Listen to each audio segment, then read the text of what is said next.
All right, so whatever. It's January the 22nd, and we got a new moon in Aquarius, and Venus is conjunct Saturn, and then on this is Sunday, so then we've got on Friday Venus ingressing in Pisces. So we got 5 days left of Venus in Aquarius, and then during that time, Venus is getting up close and personal with Saturn, and I don't know. I would made a video. I started recording a video, and I decided to delete it because I got interrupted, and I didn't really.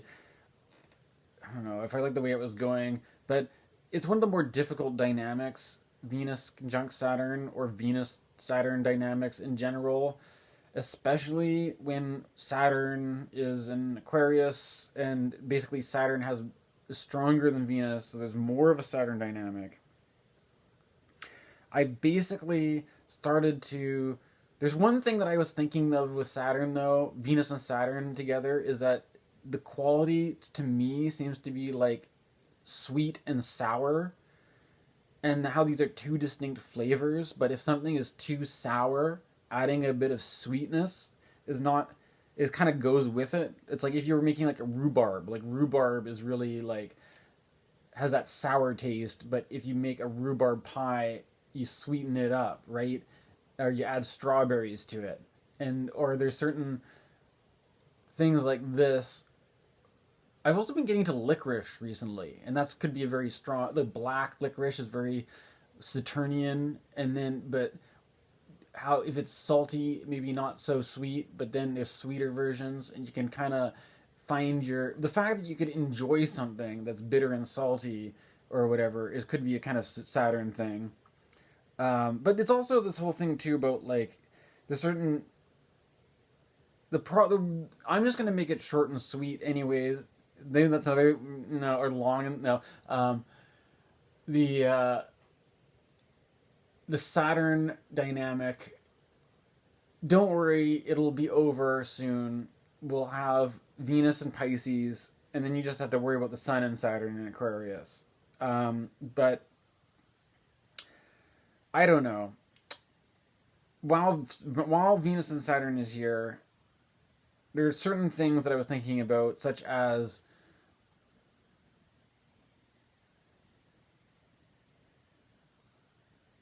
oh well, I mean, there's certain good things that I could talk about.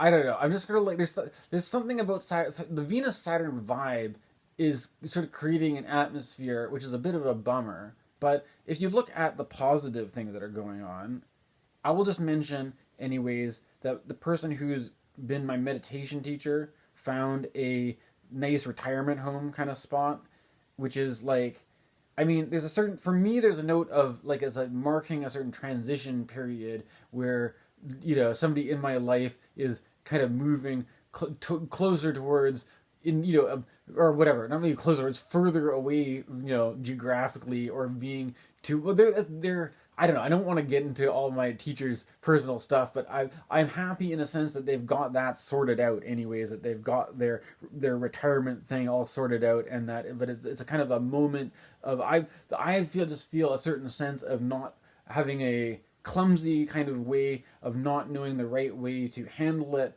in terms of like a formality being as a just a the formal appreciation to my teacher and acknowledging this sort of like turning point in time, and there doesn't really need to be anything more to it than that, really, right? But there's a certain sentiment that comes up with Venus Saturn that is like I was saying before, me with the flavor, it's sweet, but it's also there's a certain sourness of like that time rolling on, the people getting older and stuff like this, right? And so this sweet and sour in this Venus and Saturn in Aquarius, that there's good things, and that I think also in along those lines, Saturn in general comes up with the attitude or the archetype of the crone and the senex and the elder and all this kind of stuff.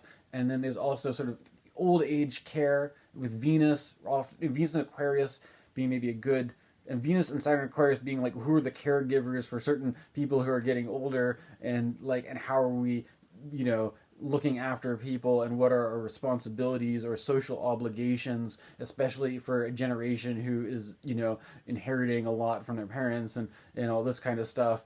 What and the idea of both like Libra, where Libra is all about justice and fairness and equality and doing the right thing, and kind of like the social contract of the air signs of kind of it's the kind of the higher mind of trying to making mediations and negotiations and doing everything fairly and in a just way, in a civil way. This is all about air. This is all air, and this is all when you get Venus and Saturn together in air, you get these kinds of things coming out.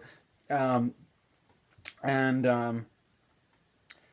I think that's there you go. That's a Venus and Saturn dynamic. We've got that for the next 5 days, and I've already seen it with the news from my teacher who got her retirement sorted out, and then um, Venus will be going into Pisces, where she's in her exaltation, and that's also a good sign, just in the way of getting these things sorted out, that it's like a good time to do this. But then Venus runs into Neptune, which is, well, I mean, first, whatever. I don't.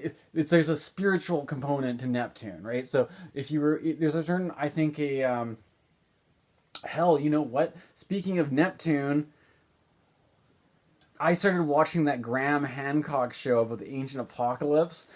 Um, I don't know what to say about Graham Hancock and I mean the hell I'm doing astrology here, and the Plato talked about whatever the lost civilization of Atlantis, it's kind of cheesy stuff. There's a kind of a cheesiness that I'm aware of, and the watching these TV shows that are like the ancient aliens, like they're kind of like he's kind of going into that territory, but the regardless of whether it's real or not, the whole dynamic of something like Atlantis that is like, is this real or not, is in the presence of Neptune, which is the watery, the thing with the tides rising. And then when you I made a video with Saturn, because Saturn is going to be going into Pisces soon, and when you put Saturn to do with like things like building, think about building dams, dikes, and the rising tides, and things they like to want, and looking at how there might have been,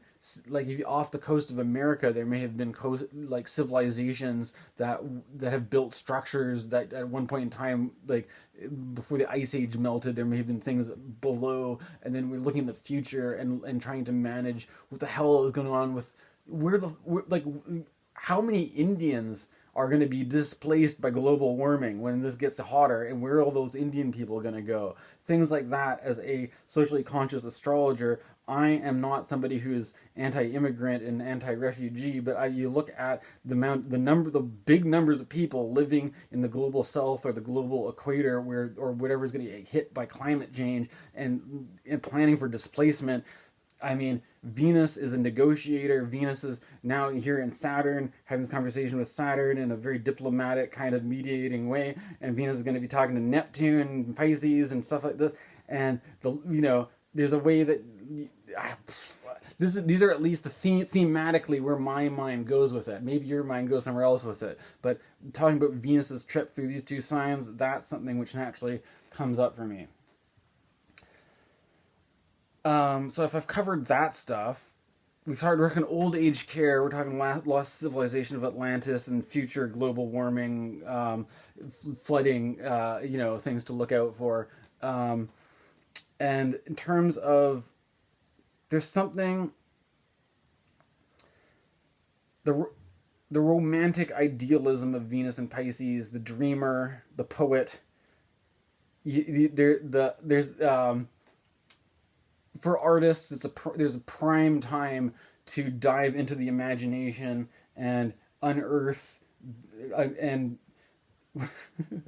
I don't know, throw different things into the pot of the Neptunian stew pot, basically, right? And create a kind of a concoction of I don't know, the multiplicity of the mutable Pisces. Who knows which direction this school of fish is going to go, right? It will be an interesting time for sure. So here's a quick video anyways about what's going on with Venus.